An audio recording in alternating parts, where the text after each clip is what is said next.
A policeman pulled up a girl's skirt in the park. He didn't know who was watching. Subscribe to the channel and let us know in the comments where you're watching from. The sky over Pine Grove wore its usual late autumn gray, clouds dragging their bellies low across the horizon like tired beasts reluctant to let go of the season. Beneath them, the town moved slowly, gently, as though it too felt the weight of the cold creeping in through the sidewalks. At the edge of the municipal park, where the trimmed hedges gave way to an open stretch of benches and bare trees, Lexi Riley sat alone with a book in her lap, unaware that this quiet morning was about to shift the course of her life. She preferred this corner of the park, far from the noise of the basketball courts and the chatter of joggers. The lake, just beyond the tree line, lay still, a mirror of muted silver reflecting skeletal branches. Lexi, with her oversized denim jacket and thrift store boots, was a portrait of calm solitude. Her hair was braided neatly into a bun at the back of her head, her glasses slipping ever so slightly down her nose as she leaned into the dog-eared paperback. She read slowly, lips parting with each sentence as though tasting the words, savoring them. It wasn't that Lexi was antisocial. She just didn't trust crowds. Growing up, she had learned the value of quiet spaces, of moving through the world without drawing attention. She had been the kind of child who memorized every exit in a building, who flinched instinctively when people raised their voices. At 19, she carried herself with the caution of someone twice her age. There was a thoughtfulness in the way she moved, like each gesture had been measured in advance. Her mother worked double shifts at the hospital and rarely slept more than 3 hours a night. Lexi had learned early not to complain, not to ask for more than what was necessary. Her world was one of books, part-time jobs, and long walks that led to benches like this one where her imagination could roam without risk. But even here, even now, she was never truly at ease. She was always waiting. For what, she didn't know. Until that morning. The hum of tires on gravel reached her ears first. She didn't look up immediately. Cars often pulled through the park's narrow access road, usually caretakers or groundskeepers. But when the engine cut off and the car door slammed, she felt a chill run through her spine.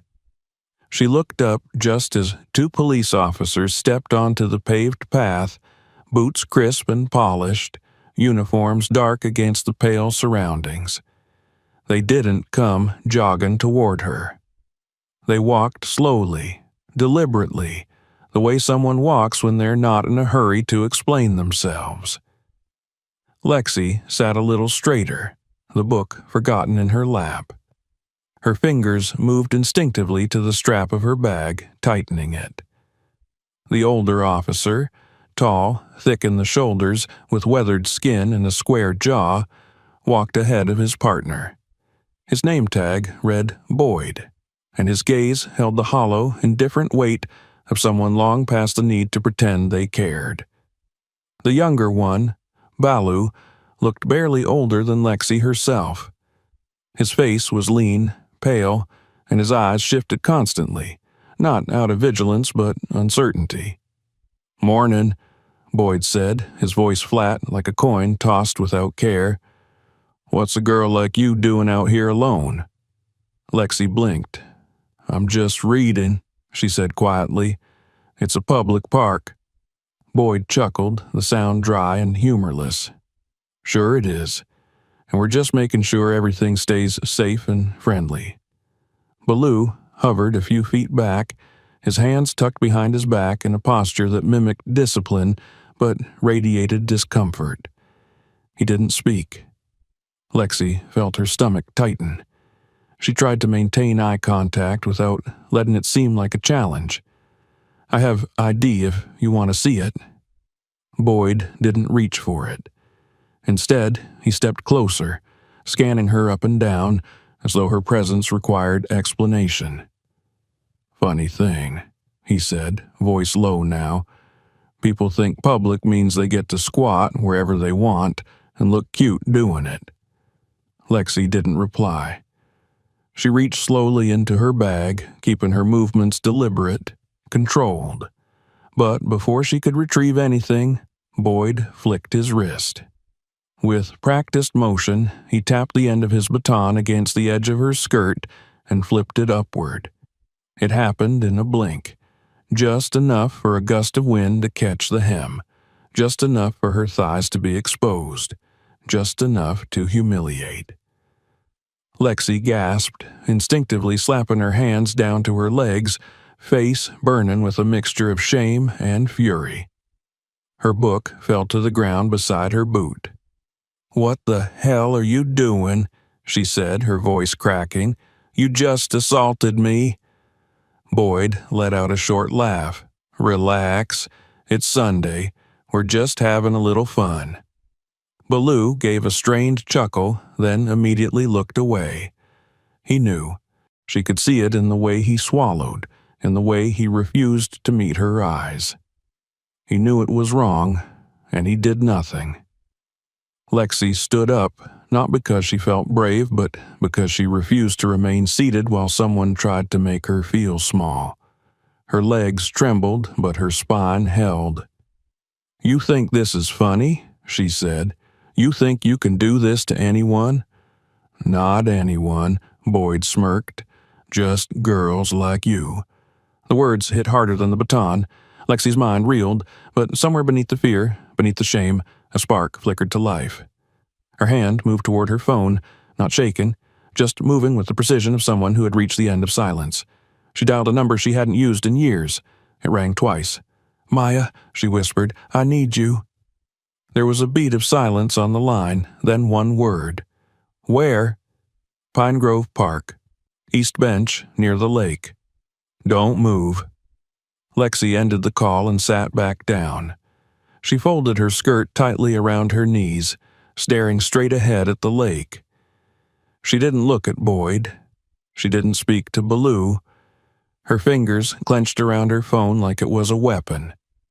The breeze picked up again, whistling through the trees, but she felt nothing. The shame had burned itself clean. What remained now was memory of a night when she was 12, hiding behind a radiator while a man screamed and a woman in uniform knelt beside her and said, "You don't have to stay here anymore." Lexi hadn't seen Maya Williams in over 5 years, but she had never forgotten her, and Maya had promised once that if Lexi ever needed her again, she'd come. 15 minutes, Maya had said. Lexi didn't know what those minutes would bring, but she wasn't afraid anymore. Not exactly. She sat still, her breath shallow, but her resolve hardening like cooling steel. Boyd loomed nearby, arms crossed, smug in his stillness. Baloo shifted from foot to foot. Lexi didn't care. She wasn't alone anymore. The silence that followed wasn't empty. It was waiting.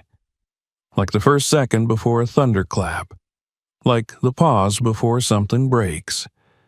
The wind shifted direction as the clouds broke just enough to allow a sliver of pale sun to reach the far side of Pine Grove Park. The sunbeam slanted down through the bare branches like a silent promise. Fleeting, uncertain, but there. Lexi didn't move. She sat with her skirt tucked tightly under her legs, phone clutched in her hand, her gaze fixed on the still waters of the lake, pretending not to hear the faint snickers of Officer Boyd behind her or the awkward shuffling of Officer Baloo. 15 minutes. She held on to that number like a lifeline. On the other side of the park, past the stretch of empty tennis courts and the gravel path that cut through the line of oaks, Ronda Rousey jogged to a stop beside a cast-iron water fountain. Her breath visible in the cold morning air, she leaned forward, resting her gloved hands on her knees for a beat, then reached up to adjust the strap of the light gray sports bag slung over her shoulder. The old ache in her left shoulder was back, dull but persistent. Some ghosts of the octagon never left. She squinted against the pale light, scanned the park instinctively, the way she'd been trained to years ago. Not for threats necessarily, but for energy shifts, for things that didn't feel right. It had become second nature. She spotted the patrol car almost immediately. Parked off the access road where it shouldn't have been, positioned near a bench with two officers standing far too close to a single figure. Ronda frowned. She had passed that bench before, even recognized the girl who often sat there reading. Always alone, always quiet. Lexi, wasn't it? She had once corrected the pronunciation when Ronda had asked if her name was short for Alexis during a self-defense workshop at the local community center. Lexi Riley, 19. Smart, serious, with a silence about her that felt heavier than youth should carry. Ronda began walking, at first without conscious decision. Her steps lengthened as her instincts sharpened. She couldn't hear what was being said, but the stance of the older officer was all wrong. Too relaxed, too entitled, the way predators look when they think no one's watching. Then she saw Lexi flinch. Not dramatically, just enough for someone trained in body language to catch the spike of panic. Lexi's hands moved quickly to her lap, clutching at fabric. The taller officer's baton was still raised from a lazy motion that no longer looked so casual. Ronda stopped. Her fingers curled into fists at her sides. In her mind, time split. One half of her, the trained fighter, assessed, measured, planned. The other half, the woman who had been groped by a drunk coach at 13, who had spent years choking down her rage until it became strength, burned. She began walking again, faster now, her boots crunching over the gravel with purpose. She unzipped her jacket slightly to reveal the dark blue shirt beneath. Standard issue for off-duty city volunteer instructors, still stamped with a faded emblem near the shoulder. Not a cop, but close enough to get second glances from anyone in uniform. Officer Boyd noticed her first. He turned with a smirk already forming on his face, a smirk that faltered when Ronda didn't slow down. Baloo stepped back instinctively, like his spine recognized a superior before his mind did. "Excuse me?" Ronda said, voice clear, projecting. "What exactly is happening here?" Lexi didn't turn. She was trembling, but her posture remained stiff, proud. Boyd straightened slightly. "Just a routine check. Girl didn't look familiar. Figured we'd make sure she wasn't loitering or casing anything." Ronda stopped a few feet away. She crossed her arms over her chest, eyes narrowing. "She has a book in her lap, and she's been coming here every week for months. Try again." Baloo shifted again. "We didn't. There wasn't. I saw what you did." Ronda's voice was ice over steel. "You used your baton to lift her skirt." Boyd sneered. "Got a lot of opinions for someone out of uniform." Ronda stepped closer, close enough that Boyd's hand drifted toward his belt, not out of fear, but reflexively, like a dog baring teeth. "Try me," she said. For a moment, time thickened. Baloo looked like he wanted to melt into the bench. Lexi's eyes shifted slightly, just enough to catch Ronda's figure now standing between her and the officers. "What's your name?" Ronda demanded. Boyd smirked, but it didn't reach his eyes. "Officer Garrett Boyd." "Badge number?" He didn't answer. "Fine," Ronda said. "Then we'll do this the other way." She pulled her phone from her coat pocket, tapped the screen twice, and lifted it so the camera faced them. "You're on record." The smirk disappeared. Baloo's voice broke in, thin and shaky. "We weren't doing anything wrong." "You stood there and watched," Ronda snapped. "That's worse." Several joggers had slowed nearby. A woman with a stroller paused at the edge of the path. Two teenage boys on bikes stopped talking and turned their heads. Phones began rising slowly, discreetly. Lexi stood now. Her legs trembled, but she stood. "I called someone," she said quietly. Boyd turned to her. "Who?" Before Lexi could answer, a deep, growling engine cut through the air from the side road, the unmistakable sound of a modified V8. The crowd instinctively turned toward it. A dusty Dodge Charger rolled up behind the patrol car and came to a stop without sirens, without flashing lights. The engine idled for a second before going silent. The door opened, and from it emerged a tall, dark-skinned woman in a civilian jacket over a crisp navy blue shirt. Her black hair was pulled into a braid so tight it didn't sway when she moved. She wore no hat, but her badge glinted on her belt, and the silence around her arrival was heavier than any siren. Lexi's face broke. Her posture didn't collapse, but something in her breath shifted. "Maya," she whispered. Maya Williams didn't speak as she approached. Her boots crunched the gravel with the same rhythm as Ronda's had earlier, but heavier, like each step carried the weight of decision. She stopped 10 feet away. "Badge numbers," she said, voice flat. Boyd turned. "Excuse me? Name and badge number now." "I don't think you understand who you're talking to." Maya pulled her ID from her belt and flipped it open. The gold shield of internal affairs caught the weak sunlight like a blade. "Sergeant Maya Williams. Off duty, but not off jurisdiction." Ballou stepped back, pale. "We were just—" he started. "I'm not speaking to you yet," Maya said without looking at him. Boyd's face twitched. He squared his shoulders. She looked suspicious. "She's holding a book, not a weapon," Maya replied. "She could have been casing the area." "No," Ronda said from the side. "You saw a quiet black girl alone and thought she was easy to intimidate." The crowd was thicker now. People were watching, some were filming, some weren't even pretending not to. Maya took another step forward. "Did you touch her?" "She's making things up," Boyd growled. "Then you won't mind if I pull footage from the park surveillance or your body cams." Neither man answered. Ballou's voice broke again, quieter this time.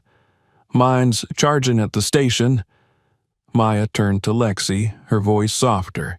"You okay?" Lexi nodded. Not a firm nod, one that barely moved her chin, but it was enough. "She didn't cry," someone from the crowd muttered. "She just sat there. But I saw him." An older black man stepped forward. He wore a veteran's cap and walked with a cane. He flipped her skirt up, thought it was funny. Maya turned back to Boyd. "Badge number." He said nothing. Ronda stepped forward now. "You know what happens next," she said. Lexi spoke clearly, voice barely above a whisper, but sharp.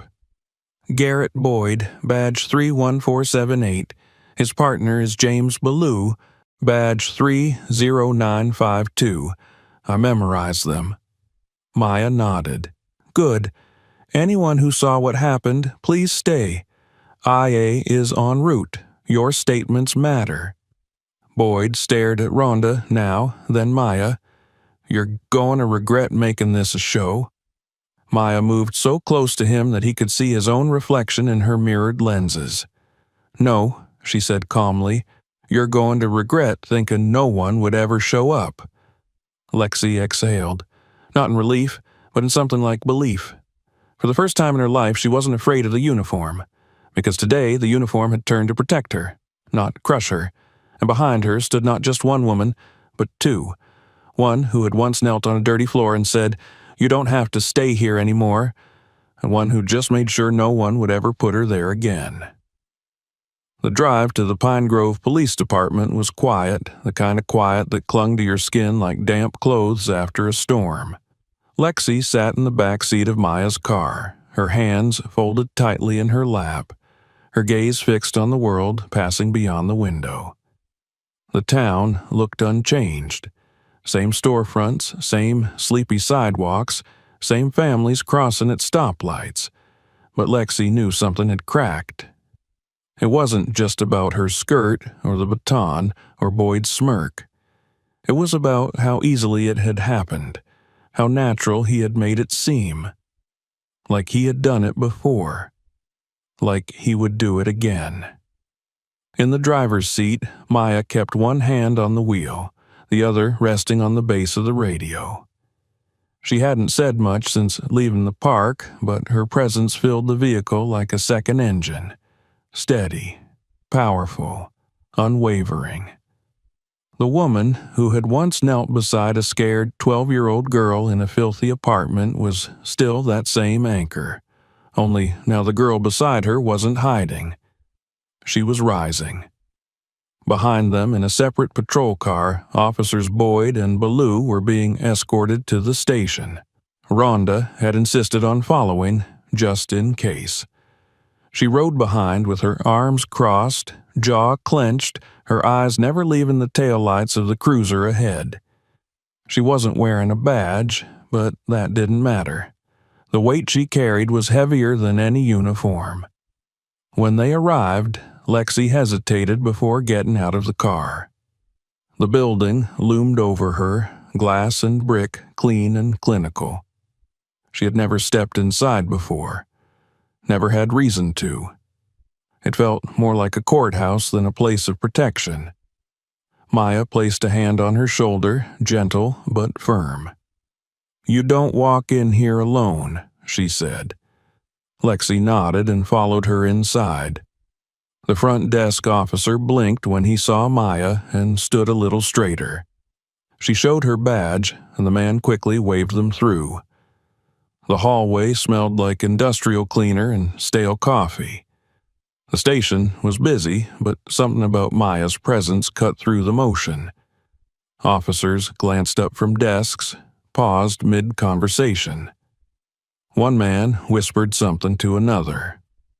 Lexi felt their stares like cold air on bare skin.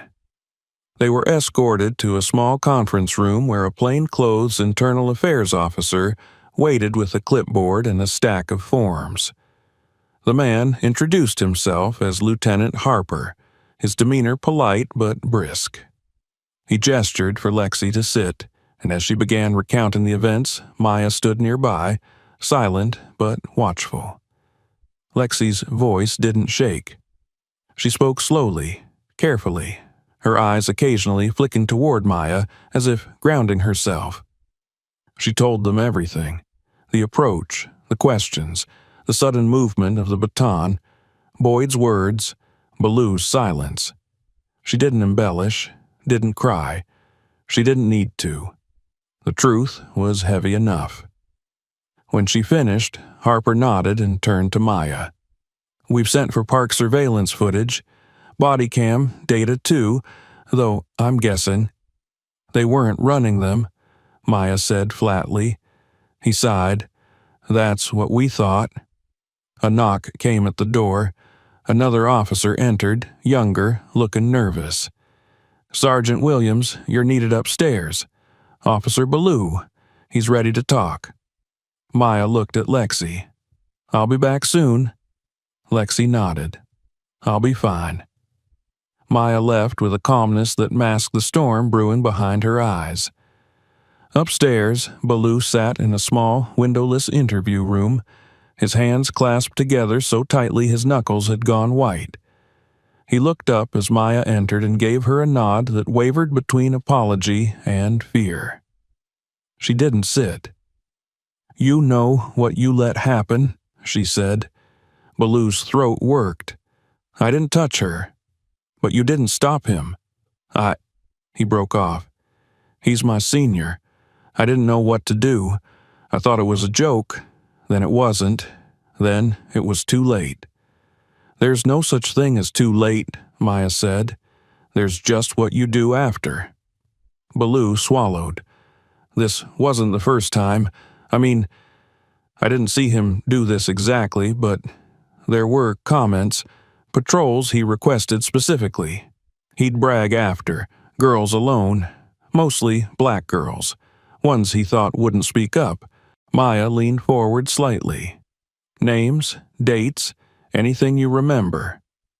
Baloo hesitated, then nodded. The words came in pieces at first, locker room conversations, drunken boasts, silenced reports. Then it began to pour out. Times Boyd left his body cam accidentally at the station. Shifts rearranged so he could be near school bus stops. A name, Sharon McBride, filed a complaint in 2018 that went nowhere.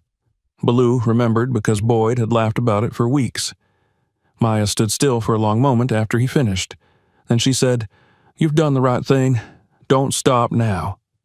Downstairs, Lexi had finished her initial statement. She sat alone in the waiting room, the sounds of the station muffled behind thick walls. She picked at the frayed seam of her coat sleeve, staring at the floor. Her mind replayed the moment on the bench in painful clarity, but each time the image of Ronda standing between her and Boyd grew stronger. The door opened, and Ronda stepped inside. She nodded at the desk officer, then walked over and sat beside Lexi. "You okay?" Lexi shrugged. "I don't know." "That's fine," Ronda said. "You don't have to know yet." There was a pause. Lexi turned to her. "You've seen things like this before?" Ronda exhaled through her nose. "Too many. Not always in parks, not always in uniform, but yeah." Lexi looked away. "Why me?" "Because you were alone. Because you were quiet. Because he thought you wouldn't fight back." "I didn't." "You did," Ronda said firmly. "You called someone, you stood up, you spoke. Don't ever let anyone tell you that's not fighting." Lexi's hands tightened around each other. "I don't want to be brave." "No one does," Ronda said. "You just become it when you don't have a choice." At that moment, Maya returned. Her face was unreadable, but she gave a slight nod. "Baloo gave us a lot. Enough to open up older cases." Lexi's heart skipped. "Older?" "There were others." She didn't ask how many. She didn't want to know. Not yet. They left the station together. Outside, the afternoon had stretched into golden light. The clouds had thinned. The air was still cold, but the wind had shifted. It carried something else now. Not peace, not relief, but movement. That night, Lexi sat at her kitchen table with her mother, the overhead light casting a warm glow over their modest apartment. Her mother listened silently as Lexi told her what had happened. The words stumbled at first, but then they found a rhythm. When she finished, her mother reached across the table and took her hand. "I'm proud of you," she said. Lexi didn't cry. She nodded once, and for the first time in her life, she believed the words were true. The next morning, the story had begun to spread. A local news blog picked up a cell phone video from the park. Then a national watchdog reposted it. The headline didn't name Lexi, but her face was in the background, calm, still, silent. And in front of her, Ronda standing firm.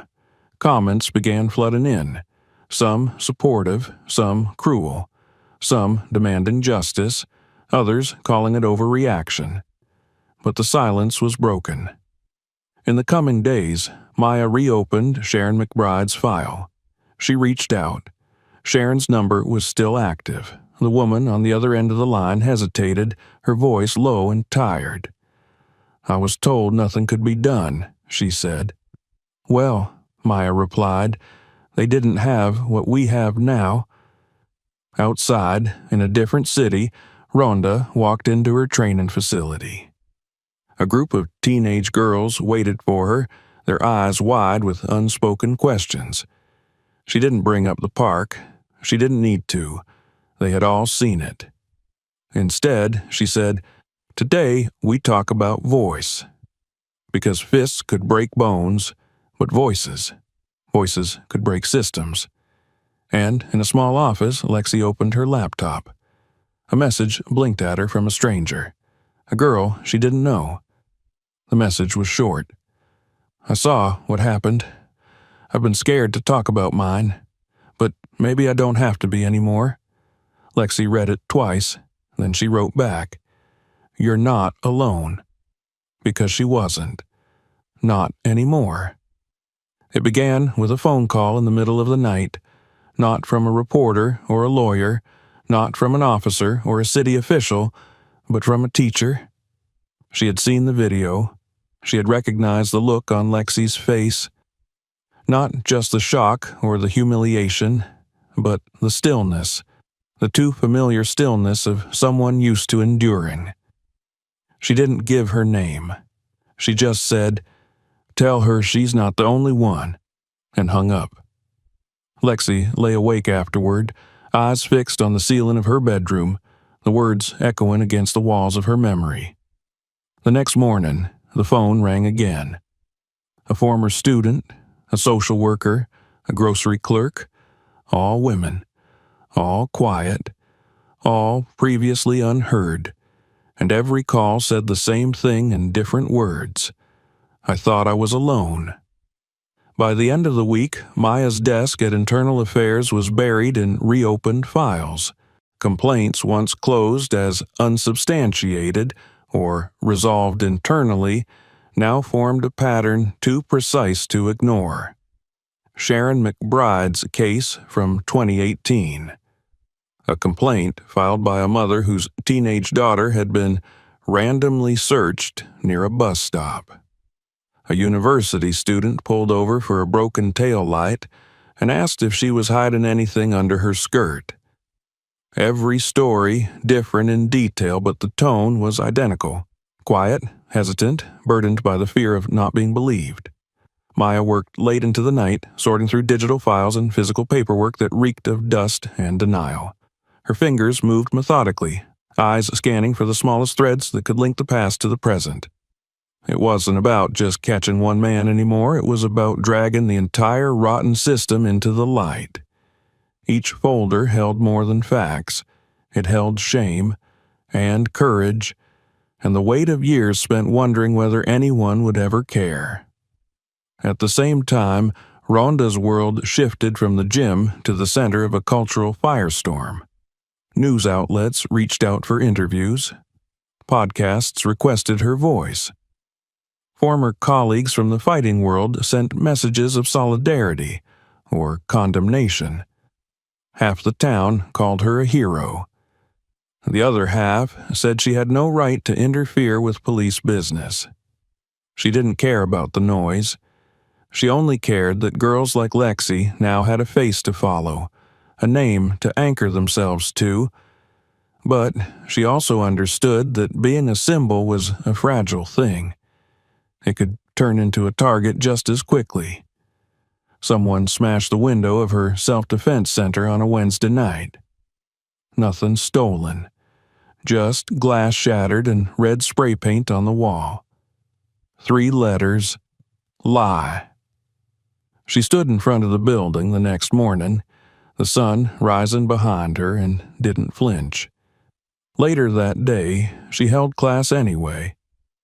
Lexi watched from the sidelines as Ronda led a group of 10 girls through basic maneuvers. Her presence there wasn't planned. She had just come. The way you visit a place that suddenly matters more than you realized.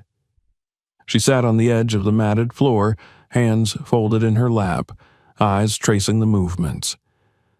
Ronda didn't acknowledge her directly, but Lexi saw the slight nod in her direction, quiet and steady. That was enough. After class, Ronda handed her a water bottle and gestured to the bench near the window. "You're not just a story anymore," she said. "You're the start of something."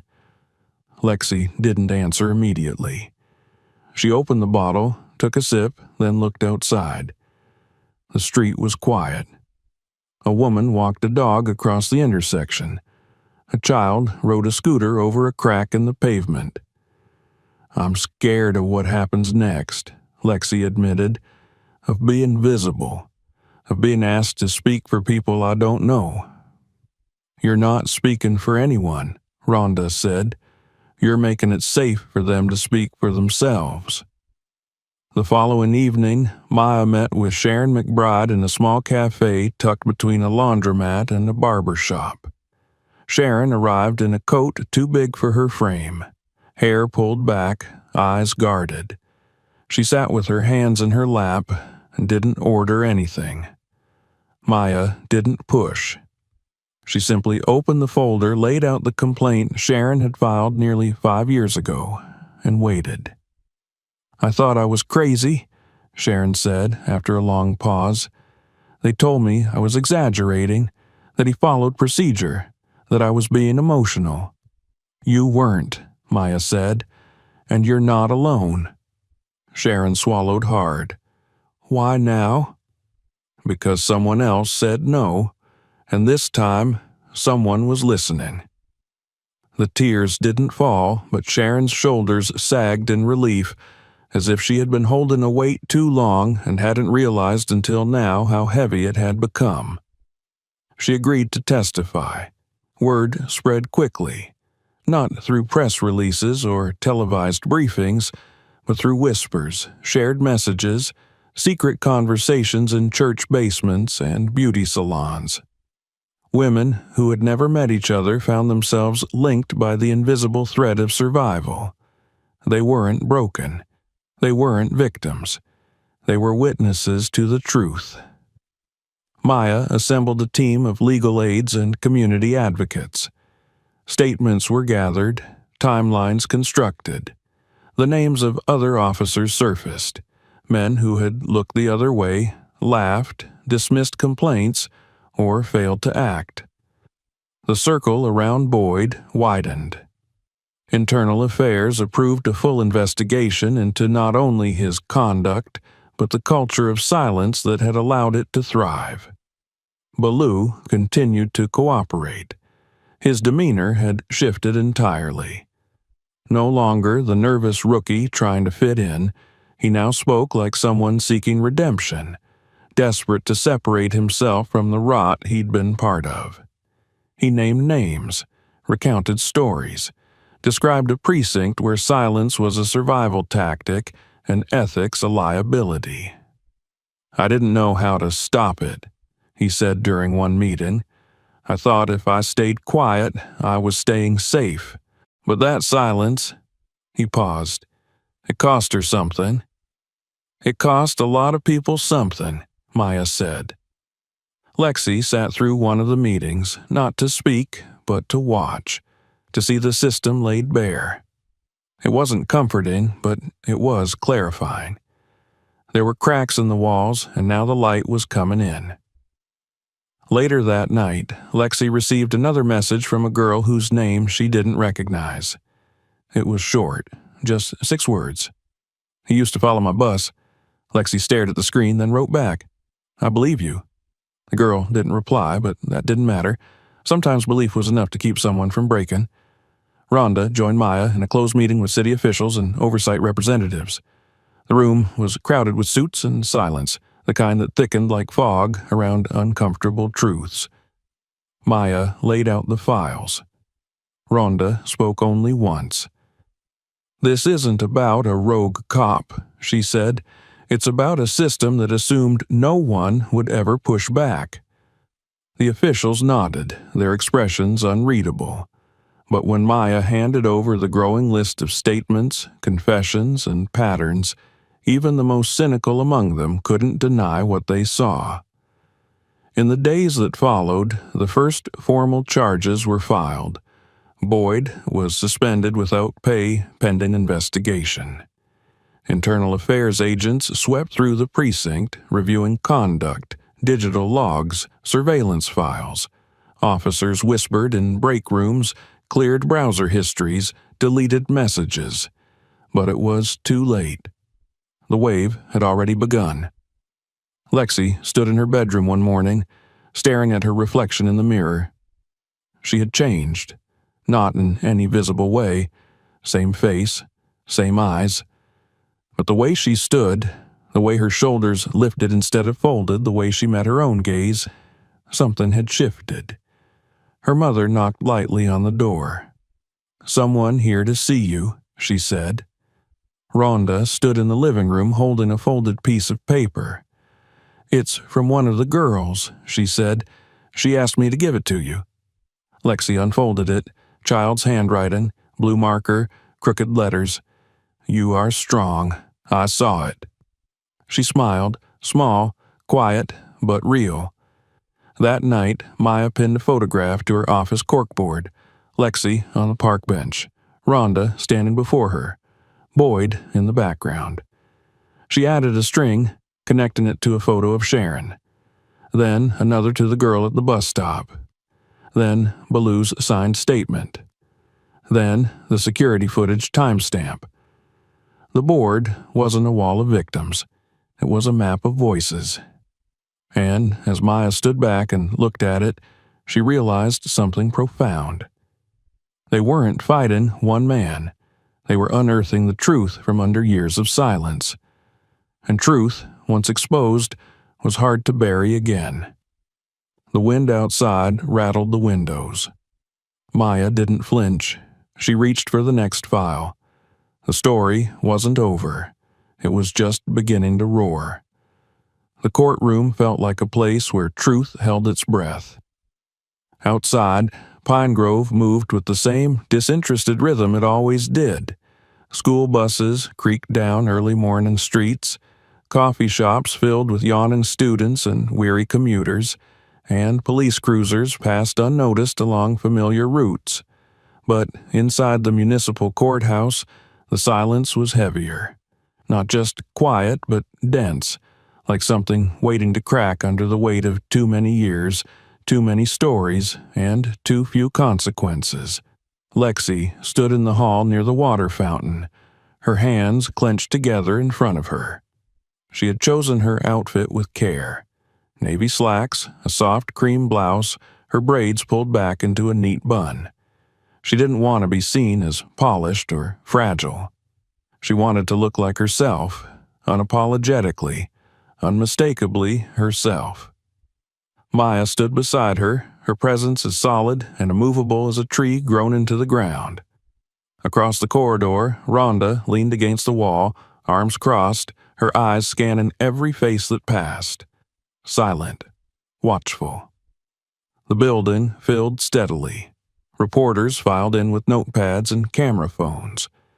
Community leaders took up seats in the gallery. There were teachers, nurses, a handful of students from the local college. Lexi saw her mother in the second row, back straight, lips pressed together. Sharon McBride sat one row behind her, quiet but present. They weren't here for spectacle. They were here for justice. Boyd arrived last. He entered through a side door, flanked by his attorney, his posture relaxed in that familiar, careless way. His uniform had been replaced by a tailored gray suit, his badge absent, but he wore the same expression he had on the day he approached Lexi in the park, smug, untouchable. He didn't look at her, not once. Not when he walked in, not when he sat down. Not even when their eyes inevitably met across the polished wood of the courtroom. His lawyer, a man with a smooth voice and expensive shoes, began the proceedings with the kind of practiced gravitas that filled the room with noise, but little substance. He referred to Boyd as a decorated officer, a pillar of the department, and spoke of misinterpretations, procedural ambiguity, and an unfortunate media frenzy. Lexi felt something twist in her stomach, but she didn't flinch. She had heard these words before, used to bury pain, to rationalize cruelty. She had learned that silence wasn't safety. It was permission. And she was done giving it. When her name was called, she stood. The walk to the witness stand felt longer than it should have. each step echoing louder than the last. She sat, placed her hands in her lap, and met the judge's gaze without wavering. "Tell us what happened," the prosecutor said. Lexi nodded once, then she began. "I was sitting on a bench in the park," she said, "reading a book." Her voice was calm, steady. "Two officers approached me. They asked for ID. I offered to get it. One of them, Officer Boyd, said they'd prefer a visual inspection." There was a pause. The gallery was silent. "He used his baton to flip up my skirt." A murmur rippled through the courtroom. The judge banged his gavel once for order, but Lexi didn't look away. She continued. "He laughed, like it was funny, like I didn't matter." The defense attorney leaned forward, voice oily. "Did he touch you?" Lexi's eyes locked on his. "No," she said. "He didn't need to. What he did was about power, about humiliation. He didn't need to touch my skin to leave bruises." The stillness that followed wasn't shock. It was recognition. She finished her testimony and stepped down. As she walked back to her seat, Ronda gave her a slight nod, her expression unreadable but fierce. Maya reached out and brushed her fingers briefly over Lexi's shoulder. A silent acknowledgement. One warrior to another. Sharon McBride testified next. She wore a soft gray sweater and a calm expression, but her hands trembled as she held the edges of the witness stand. Her voice didn't break, though. She had told the story enough times to know where the hurt lived and how to let it out without letting it devour her. 5 years ago, I was pulled over for a broken taillight, she said. Officer Boyd asked if I was nervous. I said no. He said I looked like I was hiding something. Then he told me to get out of the car. She took a breath. He searched me in ways that made me feel like less than a person. She told the court how her complaint was dismissed, how she was told there was no body cam footage, how she was advised not to pursue it. They made me feel crazy, she said, but I wasn't, and now I know that. Another witness rose from the gallery, a woman who hadn't planned to speak but couldn't stay seated. She was in her 30s, hair pulled back in a tight ponytail, voice thin but clear. He used to stand too close when I was waiting for the school bus, she said. He'd ask me if I had a boyfriend. I was 13. The judge allowed her to give a sworn statement on the record. Then Ballou took the stand. He looked different than he had in the park. Less like a cop, more like a man trying to shed a second skin. He didn't make excuses. He didn't deflect. He told the truth. I laughed when it happened, he said. Not because I thought it was funny, but because I didn't know what else to do. I was scared of him, scared of losing my job, so I stayed quiet. He looked across the courtroom at Lexi. But that silence cost her something, and I'm not going to hide behind it anymore. The prosecutor, a woman named Rava Langston, rose for closing arguments. She was composed, her voice low but commanding. This case is not about one moment in the park, she said. It is about a pattern. A man who used his badge to intimidate and degrade, who chose his victims based on how likely they were to be ignored, who relied on silence, on shame, on institutional apathy. She gestured to Lexi, to Sharon, to the others. But they didn't stay silent. And now, neither can we. Boyd never took the stand. His lawyer advised against it. The defense knew the performance was already unraveling. The jury left the courtroom, and the wait began. Lexi sat with Maya and Ronda in the hallway outside the courtroom. The walls were lined with posters about civic duty, public safety, justice. They felt hollow now, paper shields against the storm of lived experience. I don't feel brave, Lexi said softly. Bravery isn't a feeling, Maya said. It's what you do in spite of fear. Lexi nodded, her hands still clasped. What if they let him go? They might, Maya admitted, but if they do, it won't be in silence, and he'll never hide in the shadows again. The courtroom doors opened. The jury filed in. Everyone stood. The foreperson handed the verdict to the bailiff, who passed it to the judge. The paper was unfolded. The judge read, voice level, "On the charge of misconduct under color of authority, guilty. On the charge of harassment with intent to degrade, guilty. On the charge of abuse of power, guilty." Lexi didn't cry. Her shoulders didn't shake. Her breath didn't catch, but her hands unclenched slowly, fingers relaxing for the first time in what felt like years. She looked at Boyd. He didn't look back. He stared at the floor as if the act of acknowledgement was more than he could bear. Maya's gaze was steady. Ronda stood tall. Boyd was cuffed without ceremony. The sound of the metal closing around his wrist was quiet, but it carried through the room like a verdict itself. Final, irrevocable. Outside, the sky had begun to clear. Light spilled down through gaps in the courthouse archways, washing the steps in gold. Lexi and Maya stood at the top for a long moment, Ronda just behind them.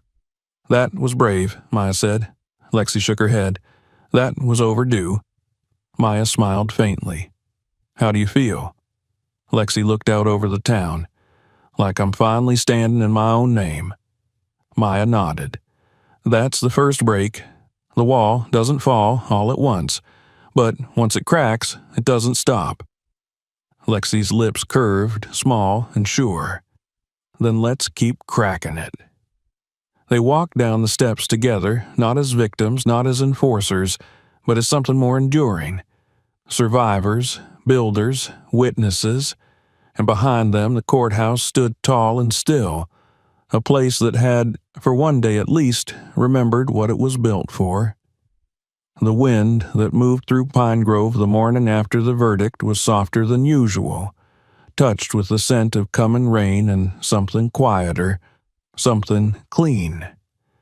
In the eastern part of the park, the same bench still stood beside the lake, the same trees leaned over the gravel path, and the same silence lingered, but it had changed.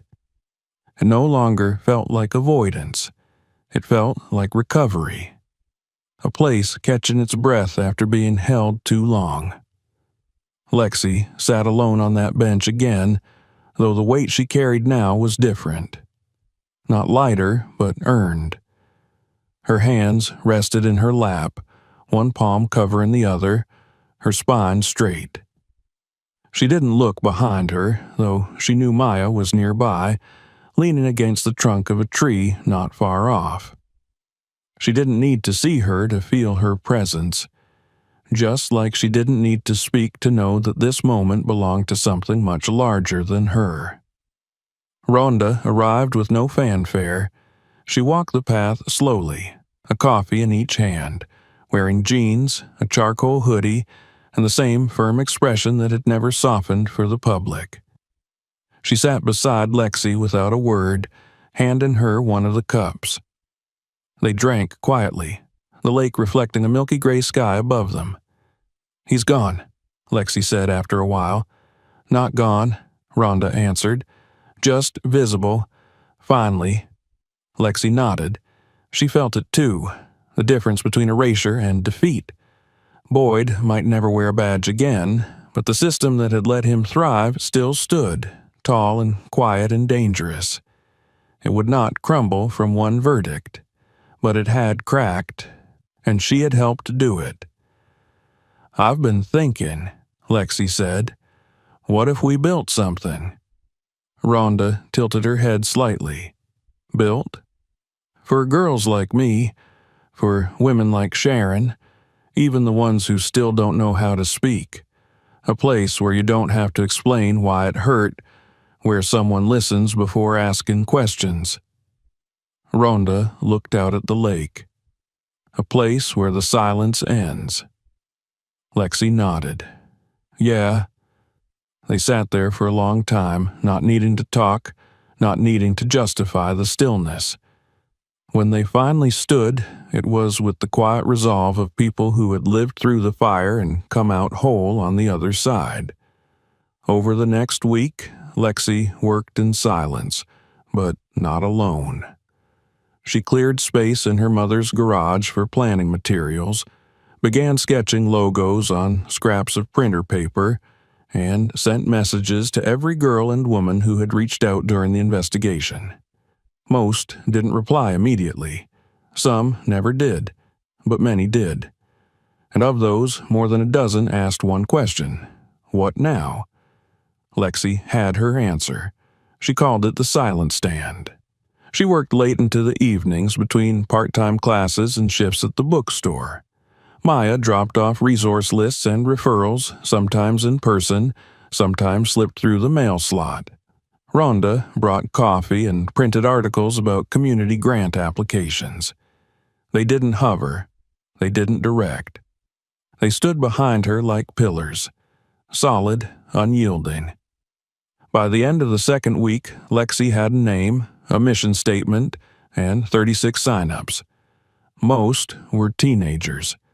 Some were older women who'd never spoken publicly before. One was a 12-year-old who simply wrote, "I want to feel safe on my walk to school." Lexi kept that one taped to the inside of her notebook. She met Maya one afternoon at a diner just outside City Hall. Maya had officially requested reassignment from active internal affairs duty to community outreach. Less bureaucracy, more contact. It wasn't the badge she cared about anymore. It was what came after it. They sat across from each other in a booth, an open folder between them filled with planning drafts and workshop outlines. "You've got something here," Maya said. "People are watching." "I don't want to be a symbol," Lexi replied. "I just want to build something that lasts." That's what real change looks like. Lexi looked up. "Do you think they'll let us? The city?" Maya smiled faintly. "They won't have a choice." Later that evening, back in the park, Lexi watched a group of high school girls walk toward the bench. They moved hesitantly, giggling in hushed tones, but their eyes were wide and curious. Lexi greeted them with a smile and passed out flyers. No pressure, no speeches, just a meeting place, just time to talk. When the girls left, one stayed behind. She was small, maybe 8 or 9, with hair pulled into uneven puffs and scuffed sneakers that squeaked slightly as she walked. She clutched a white envelope in both hands. "Are you Lexi?" she asked, barely above a whisper. "I am," Lexi said, kneeling slightly. "My sister said you're the reason she told Mom what her coach did." Lexi's breath caught. "She wanted me to give you this." Lexi took the envelope with both hands. Inside was a folded sheet of notebook paper filled with lupin bubble letters written in purple ink. "You changed something. Thank you." Lexi didn't cry. She pressed the note to her chest and breathed. Later, Maya met her near the lake. She reached into her jacket and pulled out a small brass lapel pin shaped like an open eye. "This belonged to a woman I worked with in D.C., she said. "She used to say justice isn't about revenge. It's about remembering." She pinned it gently to Lexi's coat just above her heart. "You remember now, and you're helping others do the same." Lexi looked down at the badge, then back at the water. "I used to think power belonged to people with badges, or cameras, or muscles." Maya raised an eyebrow. "And now?" "Now, I think it's about knowing your story matters." Maya nodded slowly. "And telling it anyway." They walked away from the bench, two women from different generations but bound by something stronger than age or history. Truth, earned and shared. And behind them, the bench remained quiet, but not untouched. A soft breeze lifted through the trees, catching a single golden leaf, sending it spinning gently downward. It landed on the armrest of the bench, a silent marker of where it broke and where it began again. 3 weeks after the verdict, autumn deepened its hold on Pine Grove, and the trees, once silent witnesses to everything left unsaid, had begun to shed their final leaves. The maple at the center of the park, tall and weathered, stood ablaze with orange and gold, a soft fire among bare-limbed companions. Beneath its outstretched canopy sat Lexi Riley, wrapped in a wool coat and a scarf her mother had knitted the winter after her father left. In her lap was a folder, creased, cluttered, purposeful. On its cover, hand-lettered in black marker, were 3 words that had come to define the last month of her life: the silent stand. The bench creaked faintly beneath her as she shifted. Around her, the park buzzed in small ways. Children shrieked in delight as they chased one another through piles of brittle leaves. A jogger with earbuds kept a steady pace along the loop trail. Somewhere farther off, a dog barked, a bell jingled. Life moved on, but Lexi wasn't watching from the edges anymore. She was inside it now, breathing the same air, part of the same rhythm. She flipped open the folder and scanned the latest names on the sign-up sheet. 36 had grown to 52. Some names were scrawled in block letters, others in lupin cursive. A few had come with notes, short messages like, "I don't know how to tell it yet," or "Please don't say my name." Lexi kept every one. A shadow moved across the paper. She looked up. Ronda stood beside her, holding 2 cups of coffee. She wore a long wool coat over a hoodie, her hair pulled back tight. There was something more grounded about her lately, as if the weeks since the trial had chipped away the defensive shell she'd carried for years. She handed Lexi a cup and sat beside her, exhaling steam into the cool air. "You really named it that?" she asked, nodding toward the folder. Lexi smiled faintly. "It was never silent," she said. "I just didn't know how loud it was until someone listened." They drank in comfortable quiet. Ronda stretched her legs out in front of her, watching a toddler trip and catch herself with surprising grace. She grinned. "How many girls now?" 52, Lexi said, "mostly high schoolers, a few older women, 1 college counselor, and a janitor from the middle school. She said she used to see Boyd parked outside during lunch, but never thought it meant anything." Rhonda's expression tightened. "It always meant something." Lexi nodded. "I've been thinking about hosting the first official circle next week," she said. "Just a space, no pressure, no cameras, just truth and tea." "Good," Ronda replied. "They need a place where nobody looks away." A breeze lifted through the park then, rattling the last of the leaves overhead. 1 golden flake drifted down slowly and landed on Lexi's folder. She brushed it off gently, almost reverently, as though acknowledging the moment without disrupting it. Later that day, Lexi visited a local community center with her mother, who had taken a rare day off to help her daughter scout potential locations for regular gatherings. The building smelled of old varnish and lemon cleaner, and the receptionist, an elderly woman with sharp eyes and a kind smile, seemed genuinely excited by the idea. "We've had parenting classes and voter drives and even a salsa class last year," she said. "But never anything like this." Lexi handed her a flyer.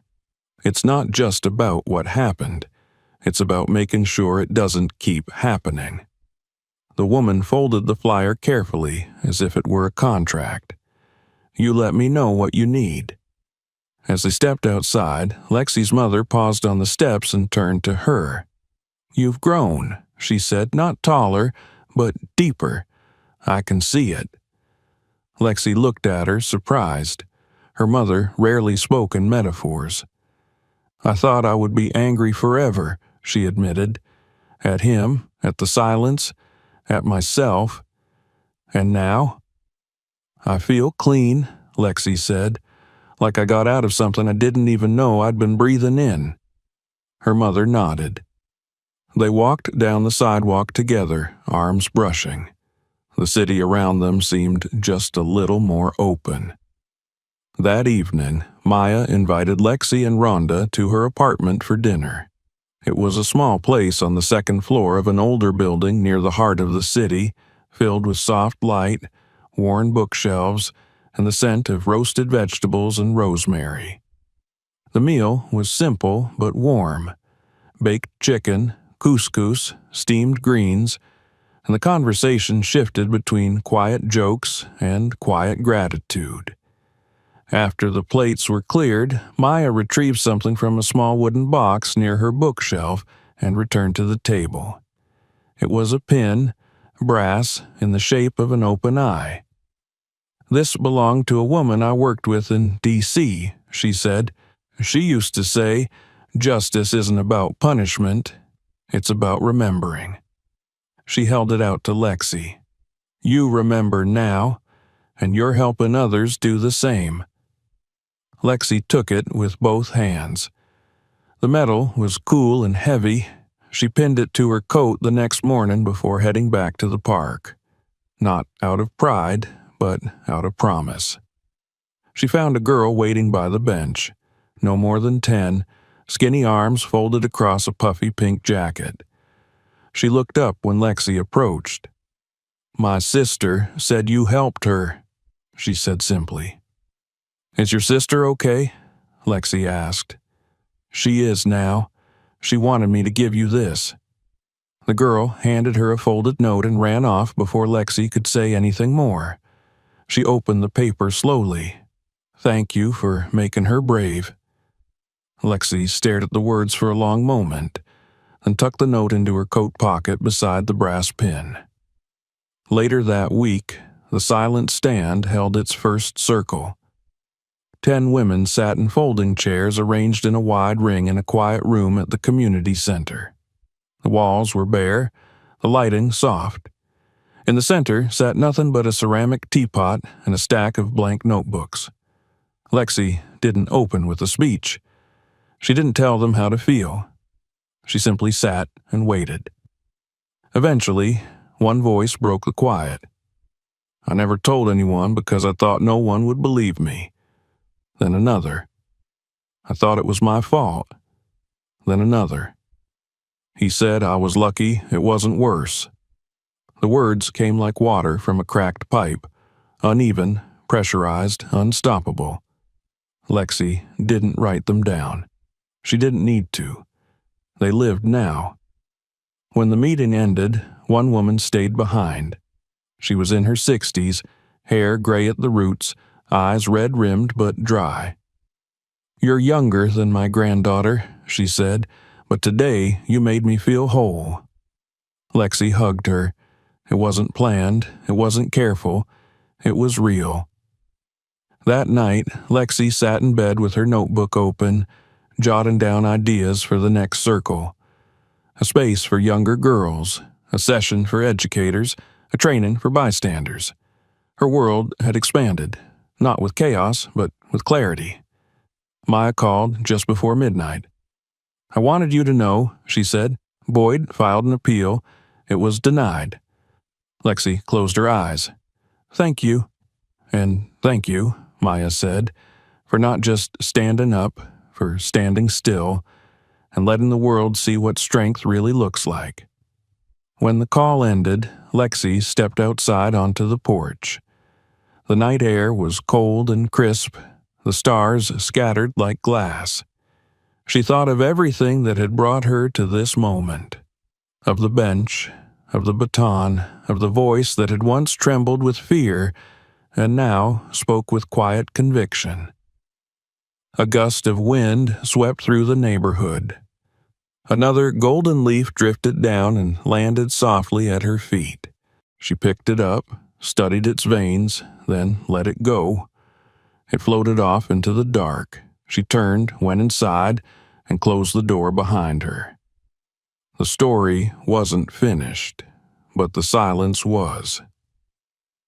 If you found this story meaningful, consider subscribing for more. Watch the next video to continue exploring stories like this, and if this spoke to you, share it with someone who should see it.